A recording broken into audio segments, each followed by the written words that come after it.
Gusto ko po kayong makasama ngayong gabi sapagkat alam ko kayong lahat na nandito ngayon ay matatapang.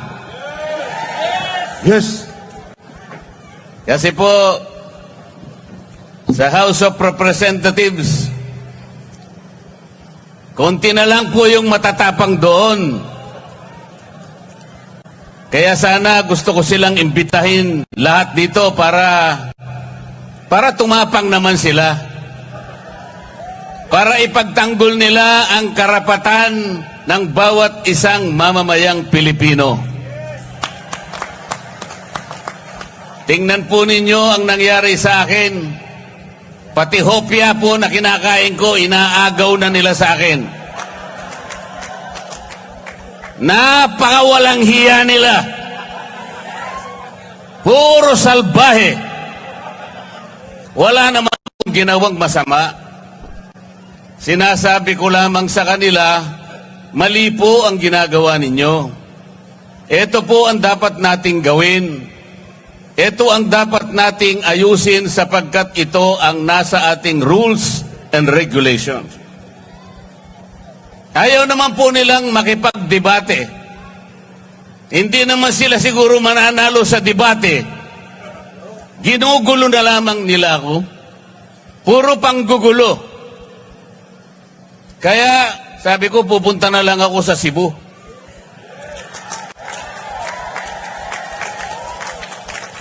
Mas gusto ko pang kausap ang mga tunay na tao na nandito ngayon. Sapagkat sila, alam nila ang problema ng ating bansa ngayon.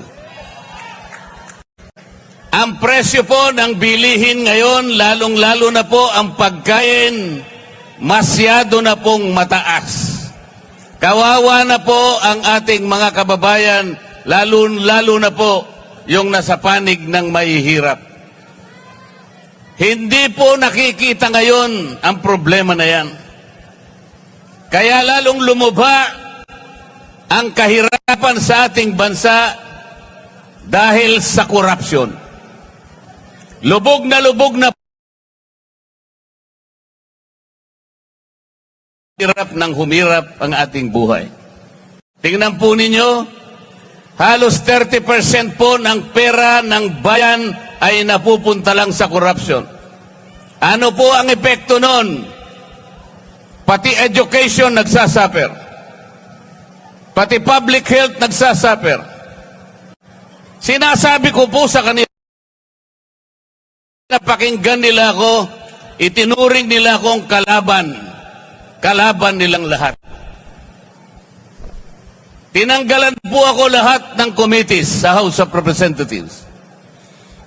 Ipinaglalaban ko lang naman na ibaba natin ang presyo ng kuryente sa bansang ito. Tinanggal po nila ako sa Committee on Energy. Inobjekan ko po yung bill na sinusulong nila doon sa Nordeco, sa bandang Mindanao.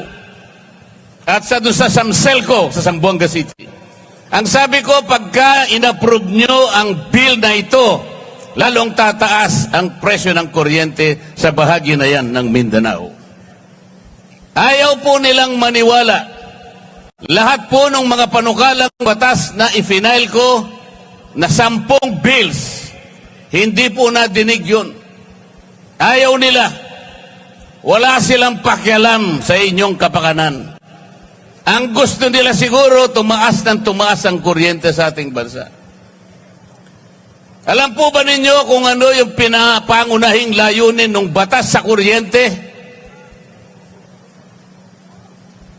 Ang sabi ng batas, let us ensure the delivery of affordable rates of electricity to every Filipino. Affordable. Sa Bisaya, barato. Barato ba ang presyo ng kuryente sa Cebu?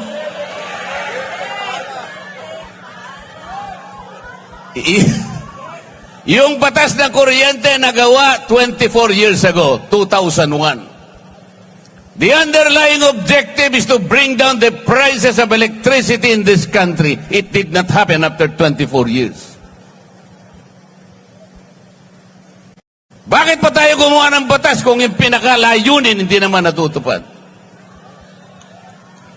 Tayo na po ngayon ang pinakamataas ang kuryente sa buong Asya. Yan po ang totoo. Kaya humirap na nang humirap ang ating buhay. Ako dahil ako'y nakikipaglaban sa karapatan at sa katwiran, wala na po akong committee ngayon. Pati po yung aking mga allowances tinanggal na rin po. Pati po yung aking membership sa commission and appointments tinanggal na rin po. Pati po yung mga pinadadaan sa akin na pantulong sa mga may sakit, yung mga pondo namin sa ospital, biglang finris po lahat. Gusto nilang parusahan si Dante Marcoleta. Hindi po ako ang napaparusahan, yung kababayan po nating may sakit na gusto nating tulungan. Ganito na po ang nangyayari sa House of Representatives. They impeached the Vice President. 215 representatives of the people signed the impeachment complaint.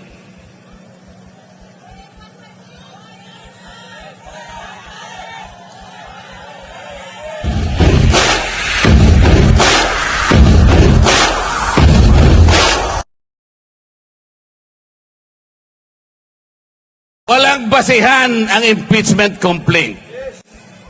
There is no basis for that. Tinangka nilang usisain yung confidential funds daw ng Vice President. I asked them, okay, kung gusto ninyong umpisahan ang pag-iimbestiga ng confidential funds, bakit ito lamang opisina ng Vice President ang iimbestiga ninyo? There are more than 400 offices and agencies of government which are recipients of confidential funds. And they too were notified by the Commission on Audit to submit some kind of requirements. I asked them, ipaliwanag nyo nga bakit in-isolate nyo? Why did you only target the office of the Vice President? Why? Wala po silang sinasagot sa akin. Ayaw nilang sumagot because they cannot explain. Then I told them, bakit kayo ang nag-o-audit? Tayo na ba ngayon ang Commission on Audit? Ayaw nilang sumagot. I told them, the last time I checked, there is only one office tasked by the Constitution to perform audit and investigation of the expenditures of public funds. Only the Commission on Audit. Nothing more and nothing less. Sabi ko sa COA, Mr. COA, ayaw sumagot ng mga kasama kong magagaling. They cannot probably explain why they usurp your responsibility. Kayo ang sumagot. Bakit ninyo sinurrender ang inyong tungkulin dito sa komisyon, dito sa komite na kung tawagin ay Committee on Good Government? Actually, Committee on Bad Government yun eh. Sabi ko sa COA, meron pa bang opisina bukod sa inyo ang binigyan ng karapatang mag-audit? Ang sagot ng COA, wala na po. Ibig nyo sabihin, exclusive kayo dito? Opo. Eh bakit ninyo binigay sa House of Representatives ang tungkulin ninyo?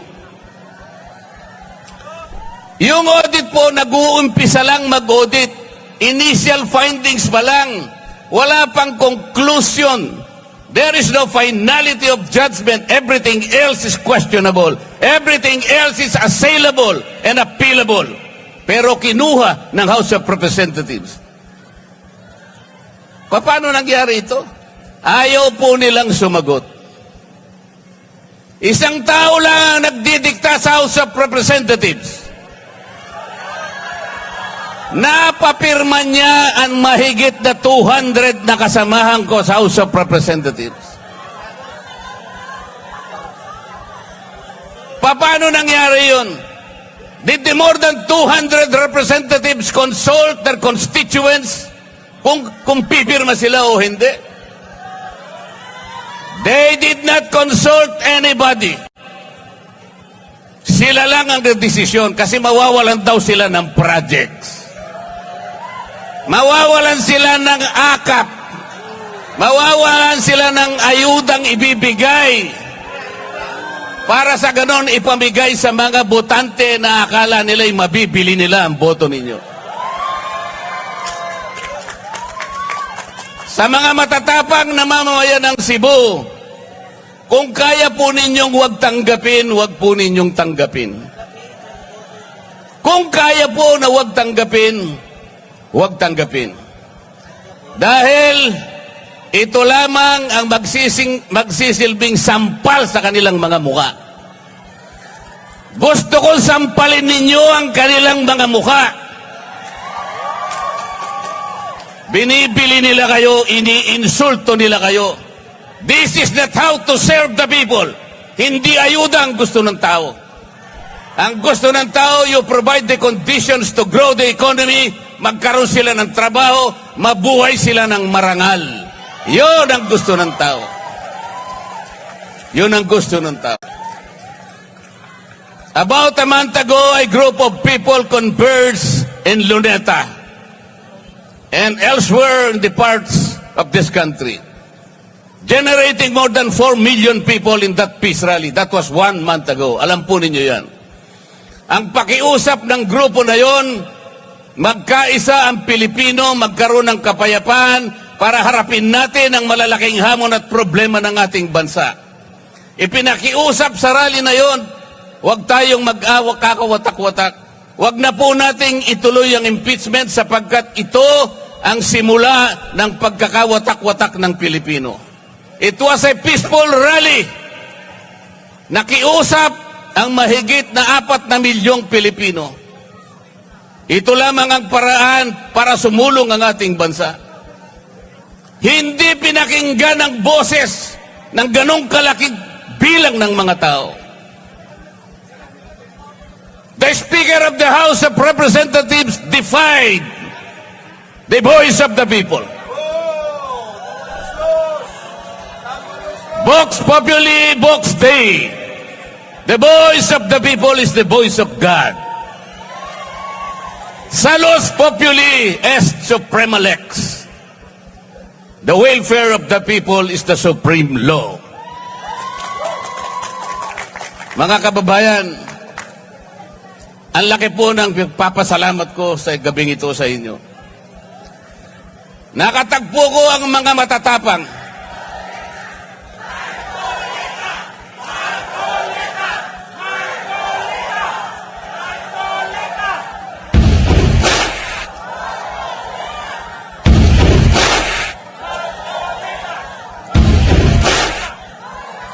Tonight, let us make a solemn vow. Tonight, let us make a covenant. Let us resist the temptation. Let us repel the vindictiveness of one man, the leader of the House of Representatives.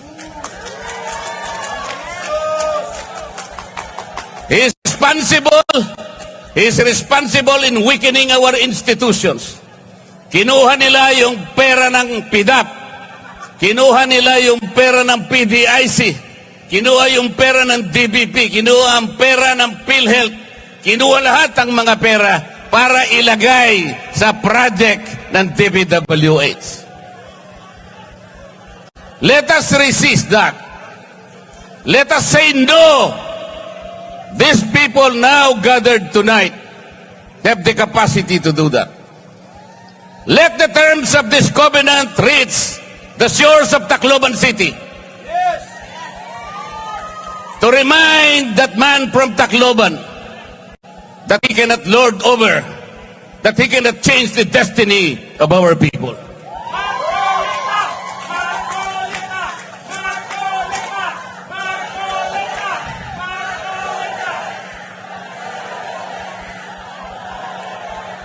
They want to impeach the Vice President because he wants to become Vice President. Hindi po pwede. It cannot be done. It cannot be done. They invented the Quadcom because they want to prosecute the former president. Hindi siya para inquiry in aid of legislation. Wala pong legislation na matino ang ginawa ang Quadcom. For more than 13 hearings, makita po ninyo yung ginawa nilang panukalang batas. Kahit na grade 5 student, pagtatawanan yung ginawang batas. Because it was not really intended to enact laws or to supplement in making laws. It was principally designed to prosecute and persecute the former president. Ganito po ang gusto nilang gawin sa ating bansa. Kapag wala pong tumayo, kaya po kami nandito ngayon. Sinabi na po nung tagapagsalita kanina, meron pong alternative. Meron pong 9 na senatorial balls ang PDP laban. Iboto nyo po silang lahat. You need people in the Senate to frustrate the impeachment. Kapag ka po hindi kami nakarating doon, they will find the Vice President guilty. Ganon po ang mangyayari. It's a numbers game. Kaya po nakikiusap kami. Please send us to the next Congress. And we will fight for you. We will fight whatever it takes. Para sa inyo po. Kung walang magsasalita ngayon, our country will go to the dogs. Yun po ang mangyayari. Pasensya na po kayo kung medyo masakit po ang sinasabi ko. Pero ang kakapal naman nila, di naman yata tinatablan yung mga mukha ng mga tao na yan.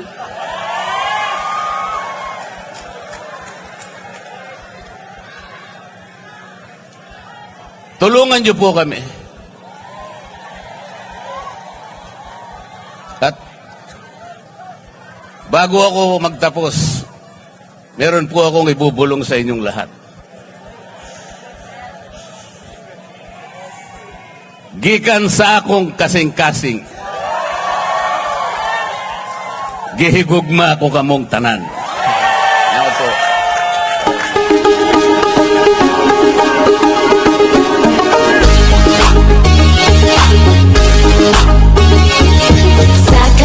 Siya ay nagkilala, ang kanyang pangalan Dante Marcoleta.